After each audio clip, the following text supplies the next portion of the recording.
दोस्तों नमस्कार, आप देख रहे हैं डीआरबी न्यूज। डीआरबी न्यूज में आप सभी का स्वागत है। तो आइए आपको दिखाते हैं विस्तृत रिपोर्ट।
शुरू करेंगे। तो उससे पहले गुरु महाराज की महिमा।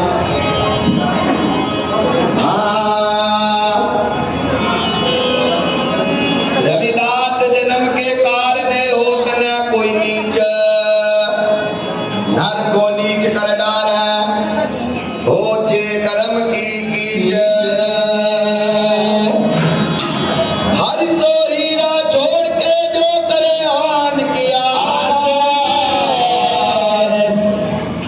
नर दो जग जाएंगे सतवा का रविदास। प्रेम पंथ की पाल की सतगुरु रविदास बैठे आए, सच्चे स्वामी मिलन का आनंद कहो ना जाए।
इस 12वें स्थापना दिवस की सभी को हार्दिक बहुत बहुत शुभकामनाएं। दुनिया के महामानव महाविद्वान शिक्षाविद डॉक्टर भीमराव अंबेडकर को नमन करते हुए आप सभी को जय भीम करता हूं। जय भारत, जय संविधान। अपने छोटे मुंह से बाबा तेरी तारीफ करूं, मेरे शब्दों में इतना जोर नहीं, पूरी दुनिया का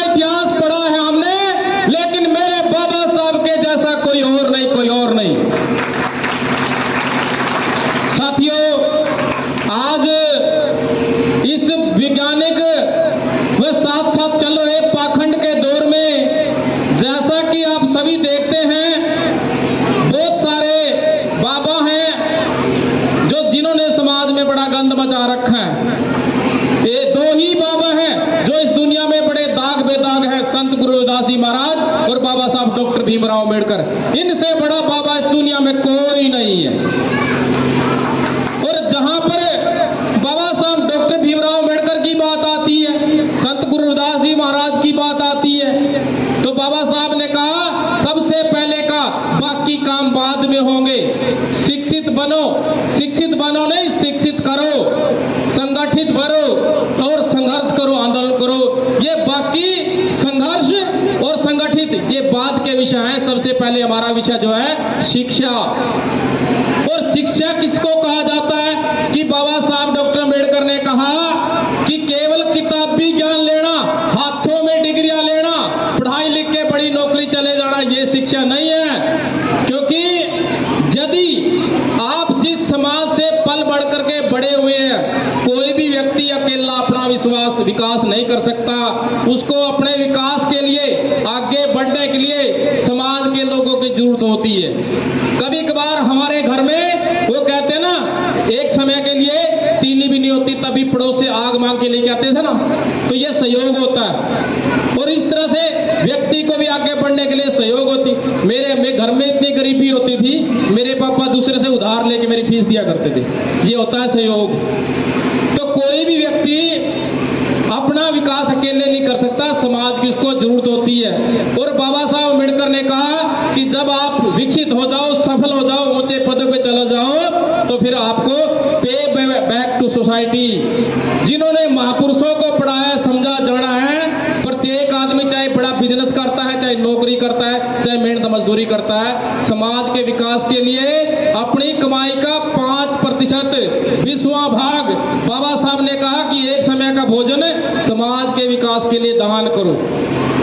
समाज की शिक्षा के लिए, समाज के विकास के लिए ये सबसे ज्यादा जरूरी है। क्योंकि जैसे ही आप अपना विकास करेंगे, तब नए बच्चे जो आएंगे उनको भी वो सुविधाएं दी जा सकें।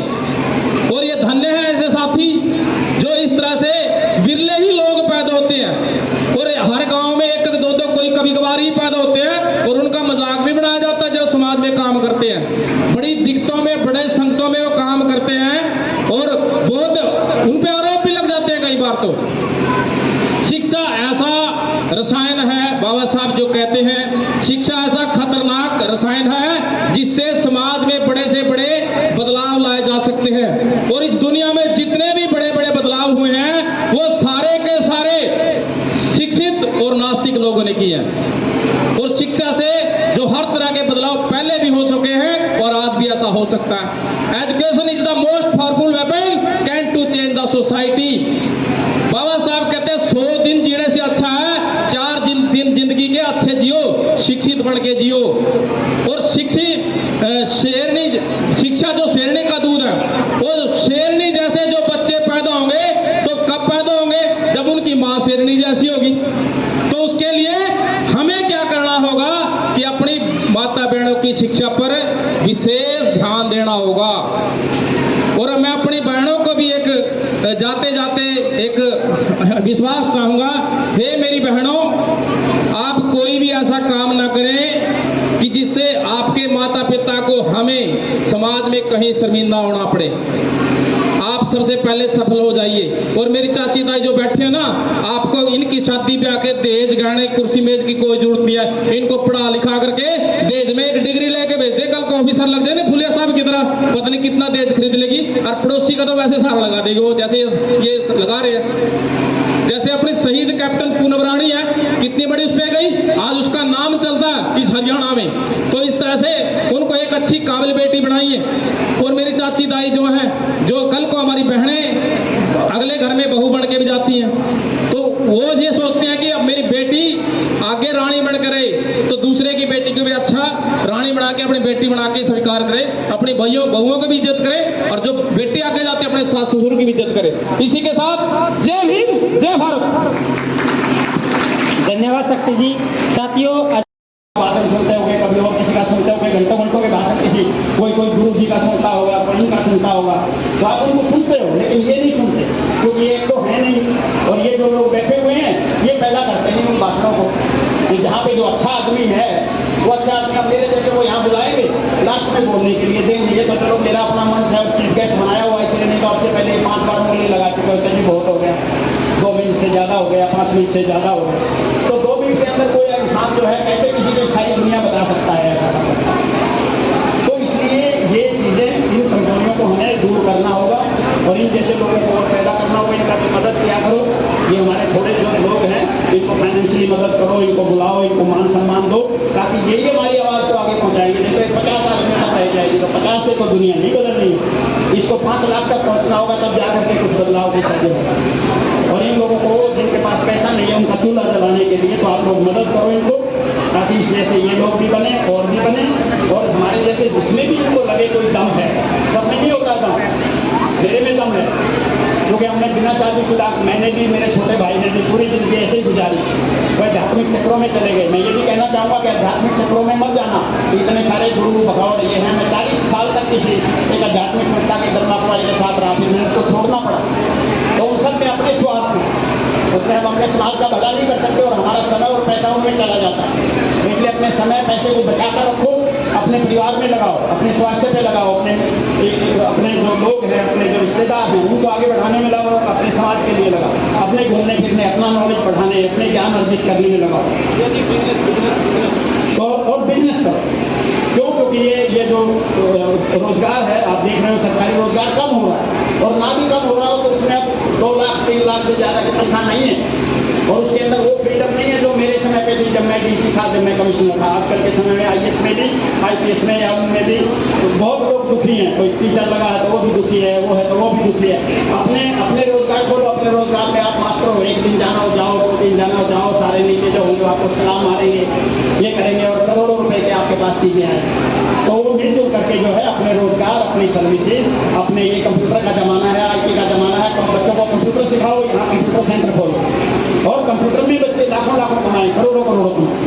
तो बहुत रास्ते हैं, और इस तरह के स्थान जो अच्छे स्थान हैं जहाँ आप लोग मिलजुल चुके हो, उसका लाभ देख चुके हो, वहाँ से ऐसी अच्छी शुरुआतें हो सकती हैं। मैंने बहुत ज़्यादा लंबा बोला आपको, तो मैं आपके लिए इतना ही कहना चाहूँगा कि बहुत बहुत धन्यवाद आपका इतना लंबा मुझे सुनने के लिए, और ये इस स्थान को इतना बेहतर स्थान बनाने के लिए, एक ऐसा स्थान जहाँ पे एक ऐसी टीम पैदा करने के लिए, क्योंकि उतार चढ़ाव तो होते हैं, कोई भी पार्टियाँ बनती है उसमें शुरू में ऐसे ही होता है, काम सीखना, ये करना, वो करना होता है, कोई बात नहीं, पर जब सक्सेस और फ्रूट आने लगता है तो तब लोग फिर अपना रास्ता समझ लेते हैं। तो अब भी मिलजुल करके आप ये काम करोगे तो दूसरे गाँव में भी इसका प्रभाव जाएगा, और जहाँ भी लाइब्रेरियाँ बंद हैं वो भी उन लाइब्रेरियों को शुरू करेंगे। नहीं करें तो आप जाके कराओ, वो हमारे ही, मैं अगर कुरुक्षेत्र से यहाँ तक आ सकता हूँ तो आप भी अपने 10-20 किलोमीटर के 1-2 के दायरे में जाके जहाँ लाइब्रेरी बंद हो वहाँ लोगों से मिलकर ऐसा काम करा सकते हो, उनको करिए दिखा करके।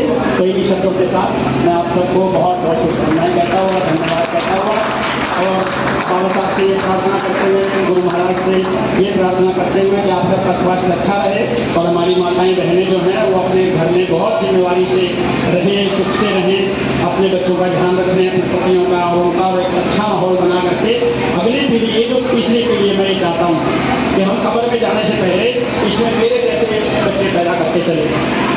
मेरे जैसे बच्चे सिर्फ पढ़ने में नहीं, पढ़ने में तो MA कोई भी कर लेगा, 6 MA किसी को भी करवा सकते हैं, कोई भी मास्टर भी करवा सकता है, लेकिन मेरे जैसा, जैसे मैं जिंदगी भर मैंने किसी पॉलिटिशियन से किसी तरह का वो नहीं किया, किसी पॉलिटिशियन का मैंने गलत काम नहीं करने दिया, किसी को मैंने अपने से ऊपर नहीं भरने दिया, किसी को मैंने किसी के साथ अन्याय नहीं करने दिया, तो किसी, मैंने बेईमानी नहीं की, मैंने झूठ नहीं बोला, मैंने किसी के साथ शक नहीं किया, अपने लोगों के साथ तो छोड़ ही दो, बाहर वालों के साथ नहीं किया, किसी के साथ कोई दुर्भाव नहीं किया। तो वो जो चीज़ें हैं मैं उनको इन बच्चों में छोड़ना चाहता हूँ कि वो आपके माध्यम से इन बच्चों में रहें, ताकि वो जिंदा रहें, क्योंकि वो हमारी विरासत है। बाबा साहब का भी जिंदगी यही थी, गुरु रविदास महाराज की भी जिंदगी यही थी, भूले साहब की भी, सबकी त्याग की जिंदगी थी, और त्याग की जिंदगी में ये बच्चे भी रहना सीखें, अगली पीढ़ियाँ नहीं। तो ये AC वाले बच्चे हो गए, मैं आज भी AC में नहीं सोता हूँ, मैंने पूरी जिंदगी AC के दफ्तरों में रहना पड़ा, AC की गाड़ियों में चलना पड़ा, मजबूरी थी मेरी IAS की, लेकिन मैं आज तक भी AC के अपने कमरे में AC नहीं रखता हूँ, सिर्फ पंखे पे सोता हूँ, क्योंकि सखत जिंदगी आज़ाद जिंदगी। हमारे माँ बाप शक्ति के पसीने में सोए हैं, कम से कम ने गुजारा किया उन्होंने। तो ये संस्कार ऊंचा ले जाते हैं, इंसान को ऊंचा बनाते हैं और उसको जो है समाज के प्रति वो बनाते हैं, उसके व्यक्तित्व को मजबूत करते हैं। तो इन बच्चों को ये चीज़ें देना बहुत जरूरी है। अगर ये नहीं दिया तो जो है आप भी फेल होगे और आप नहीं दे सकते क्योंकि आपने ये जिंदगी नहीं हमने जी है। मैं दे सकता हूँ लेकिन मैं देने के लिए तैयार हूँ। और ये बच्चे आपके हैं, मेरे कहने पे आते नहीं, ना मेरे घर पे आते, ना मेरी बात सुनेंगे।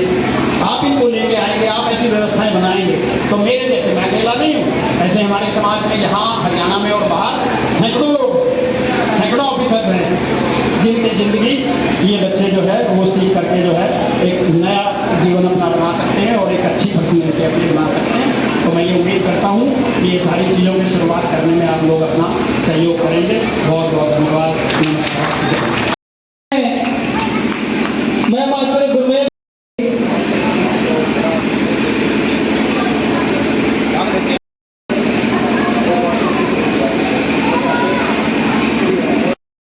जाना है, कृपया करके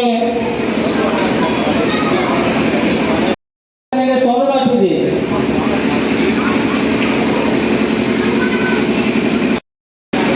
सोनिया बमर 1838 में उन्होंने अंग्रेजी शिक्षा लागू की इस देश के अंदर, और अंग्रेजी शिक्षा जिसने पढ़ी है वो शेर की तरह धारा। बाबा साहब ने कहा ना, शिक्षा शेरनी का वह दूध है जो पिएगा वो धारेगा। एक्चुअल जो वर्डिंग थी बाबा साहब की, अंग्रेजी शिक्षा की बात की थी उन्होंने। क्यों? क्योंकि उस समय अंग्रेजों का बोलबाला था और जो अंग्रेजी बोलता था उनकी तो छोड़ो, जब हम छोटे थे हम भी, देखो मैं नवोदय विद्यालय का स्टूडेंट रहा हूँ, सीनियर स्टूडेंट हूँ। हो सकता है आपसे यह भी तो नवोदय का स्टूडेंट हो। जब हम नवोदय विद्यालय से छुट्टियों में आते थे घर पे गाँव में, रोब जमाने के लिए इंग्लिश बोलते थे और अंग्रेजी दौड़े तो बहुत बड़ा अफसर बन गया भाई, इतना पहले अंग्रेजी बोले। मतलब एक अंग्रेजी जो इंग्लिश है, लैंग्वेज है, वो बहुत अच्छी एक रेपुटेशन मानी जाती है। और रही बात शिक्षा, अब अकेली शिक्षा जो हमारी, वो उस शिक्षा से हम पढ़ लिख करके बड़े अफसर बन गए, बढ़िया तनख्वाह ले गए, शहरों में मकान बना लिए, बड़ी बड़ी गाड़ियां ले ली और उसके बाद समाज को संभाला नहीं। तो मैं कहता हूं उससे ज्यादा अशिक्षित व्यक्ति नहीं है। उसने शिक्षा नहीं ली, उसने सिर्फ अपना पेट भरने के लिए अपनी पढ़ाई करी है, किताबी कीड़ा है वो, इससे ज्यादा कुछ नहीं है। असली शिक्षित व्यक्ति वही है जिसने शिक्षा लेकर के समाज को सुधारा, खुद में सुधार किया और उसके बाद समाज में भी अपना योगदान दिया, अपने बच्चों में भी सुधार किया, अपने परिवार के साथ साथ रिश्तेदारी में भी उसने सुधार के लिए बात की। सबसे शिक्षित व्यक्ति वह, चाहे उसने एक अक्षर भी ना देखा हो। शिक्षा का मतलब आप अकेला केवल ये न समझो कि शिक्षा का मतलब ये है कि वे पढ़ाई करो और आगे चलो। जैसे हमारे शक्ति अम्बेडकर जी ने इस बात को मेरे से पहले कह चुके हैं।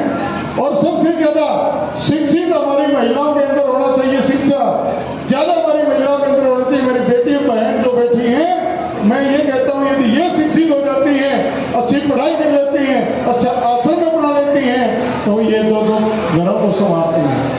दो घरों के अंदर जो अच्छी शिक्षा लेकर जाती हैं और दो क्यों? क्योंकि एक तो अपने घर में भी अपने माँ बाप भाई बहन चाचा ताऊ सबके साथ बहुत अच्छा व्यवहार ये करती हैं और साथ ही साथ जब ससुराल में जाएंगी तो सबके साथ बहुत अच्छा व्यवहार करेंगी, सबको अच्छा सिखाने का काम करेंगे। और शिक्षा में क्यों लेनी चाहिए? खुद का अपने आप को सुधारने के लिए शिक्षा लेनी चाहिए। और सबसे बड़ी बात ये, शिक्षा का महत्व क्या है? शिक्षा का महत्व यह है, यदि हमारे साथ कोई गलत करता है तो हम, यदि हमारे पास ज्ञान है, शिक्षा है, तो हम तर्क कर सकते हैं, अदरवाइज हम तर्क नहीं कर सकते और सामने वाले बंदे के सामने हमारी बोलती बंद हो जाएगी। यदि बोलती बंद नहीं हुई तो सामने वाला आपकी बोलती बंद कर देगा। शिक्षा यही तो शिक्षा है। आप लाइब्रेरी है, क्यों खोली जा रही जगह जगह? अब मैं देख रहा हूँ हमारे खेती टीम लोग बहुत अच्छी टीम जो आपके लिए लेकर आए हैं, वो शिक्षा को बहुत ज्यादा बढ़ावा दे रहे हैं। आपको ज्यादा कुछ सीखने की जरूरत नहीं शिक्षा की। हमारे सामने सरकार मूर्ति बैठी है, 2-3 दिन तो वर्ल्ड के अंदर इन्होंने जो रिकॉर्ड बनाए हैं, गिनीज बुक, आपने नाम सुना, गिनीज बुक में नाम दर्ज है इनके। कितने गाने गाए इन्होंने, हजारों लाखों गाने गा दिए इन्होंने। और उसके बाद एजुकेशन के बारे में मैं बताऊं, अभी परसों चौथे हमारी बात हो रही थी, सर अभी भी एजुकेशन प्राप्त कर रहे हैं, अभी भी एडमिशन ले रखा है। देखो 70 साल प्लस एज होगी, अभी भी एडमिशन ले रखा है। ये होती है शिक्षा। जरूरत है आदमी को अच्छी नौकरी, बढ़िया बढ़िया अफसर अपने नीचे से निकाल दिए, और उसके बाद जो है पूरे समाज को आज रिटायरमेंट होने के बाद, और एक खास बात बताऊं आपको, जिंदगी में शादी नहीं करी सकते। बहुजन समाज की तरह जिस तरह सबका श्री राम समाज के अंदर निकले थे, उसी तरह समाज के अंदर आज निकले गए। आप पूरे समाज को जगाने के लिए कार्यरत हैं, आप पूरे समाज के अंदर शिक्षा को बढ़ाने के लिए कार्यरत हैं। सिर्फ ऐसा नहीं कि मेरे की तरह यार भाषण जाने चलती है ना, उसके बाद जरूरत कहाँ पर है उनकी, किस चीज़ की जरूरत है, वो पूरी जरूरत पड़ती है। किताबों की जहाँ जरूरत होती है वहाँ किताबें अवेलेबल करवाते हैं, किसी ने LED की दी वहाँ LED अवेलेबल करवाते हैं, किसी ने फैकल्टी की डिमांड कर दी वहाँ फैकल्टी को दो आपके सामने फैकल्टी को दे दें ताकि ये पढ़ाए।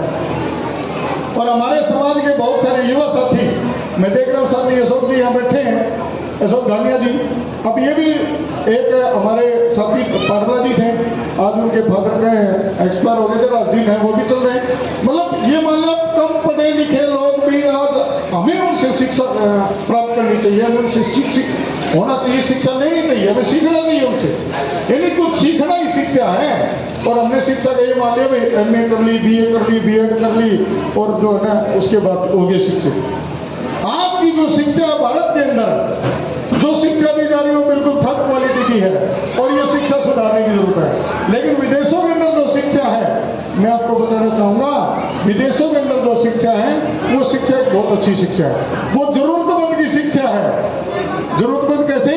यदि मुझे जरूरत है लकड़ी के काम करने की जरूरत है तो लकड़ी के काम की शिक्षा देंगे वो। यदि मुझे जरूरत है गाने बजाने की तो गाने बजाने की शिक्षा देंगे वो। जबरदस्ती नहीं कहते हैं नहीं भाई MA कर, नहीं B.Ed कर, नहीं भाई ये चीज कर। विदेशों के अंदर ये शिक्षा बहुत अच्छी शिक्षा है, और हमारे इंडिया के अंदर शिक्षा की काफी सुधार की जरूरत है। और ये शिक्षा का सुधार तब होगा जब हम अपने आप से जो है शिक्षा लेकर के, घर से लेकर के, देखो सबसे पहली शिक्षा घर से मिलती है। यदि आप अपने बच्चों को जातिवादी बनाओगे तो सबसे पहले बच्चे वही शिक्षा लेंगे। यदि आप अपने बच्चों को अच्छी इंसानियत की यदि शिक्षा दोगे तो इंसान बच्चे बनेंगे। तो मेरे ख्याल में मुझे ज़्यादा समय नहीं लेना चाहिए, क्योंकि सब इंतजार कर रहे हैं, और इतनी गर्मी के अंदर, काफ़ी गर्मी के अंदर आप साथी बैठे हो, तो मैं आप सबका बहुत बहुत धन्यवाद करता हूँ। खासतौर पर हमारे जो बसपा टीम है, मैं उसका बहुत आभार प्रकट करता हूँ कि इन्होंने मुझे याद किया, और साथ ही साथ इतना अच्छा काम कर रहे हैं। आज शिक्षा के प्रति यदि पूरे हरियाणा के अंदर यदि कोई संगठन काम कर रहा है तो बसपा संगठन, बाकी कोई नहीं। हरियाणा के अंदर जो मैं देख पा रहा हूँ, हो सकता कोई हो, बाकी मेरी नॉलेज में ऐसी कोई संगठन नहीं है कि शिक्षा के ऊपर जो काम कर रहा हो। एक कैथल के अंदर हमारी दूसरी टीम है, वो अपने तरीके से कर रहे हैं, इनका अपना तरीका है, सबका अपना अपना तरीका है, लेकिन कैथल में काम हो रहा है। और बाकी इतना ज्यादा जो है शिक्षा के प्रति काम नहीं हो रहा। तो मेरा जहाँ पर भी योगदान जो भी समझे, मैं साथियों के लिए हमेशा हाजिर रहूंगा। धन्यवाद। जय भीम, जय भारत। DRB न्यूज देखने के लिए सभी दर्शकों का बहुत बहुत धन्यवाद। आप हमारे चैनल को देखते रहें, लाइक करें, सब्सक्राइब करें। मैं कैमरामैन साहिल के साथ जसवीर हीरा, DRB न्यूज।